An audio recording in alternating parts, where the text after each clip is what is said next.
આમોદના હોમગાર્ડના પરિવારને વેલફેર ફંડમાંથી 1,55,000ની સહાય અર્પણ કરાઈ હતી। આમોદ હોમગાર્ડ યુનિટમાં ફરજ બજાવતા અરવિંદભાઈ દયાભાઈ પરમાર તારીખ 11/12/2023ના રોજ મૃત્યુ પામ્યા હતા,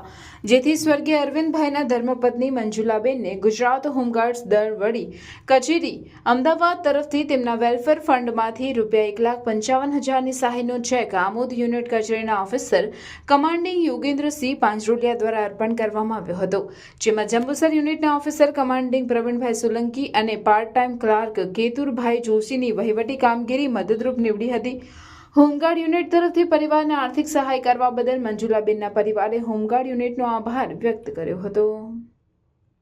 અમારા પતિ શ્રી અરવિંદભાઈ દયાભાઈ પરમાર આમોદ હોમગાર્ડ યુનિટમાં ફરજ બજાવતા હતા,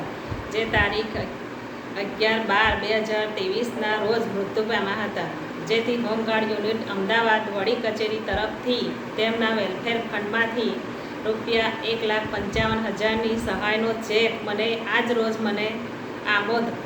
હોમગાર્ડ સ્ટાફ તરફથી મળેલ છે, જે બદલ અમે હોમગાર્ડનો આભાર માનીએ છીએ।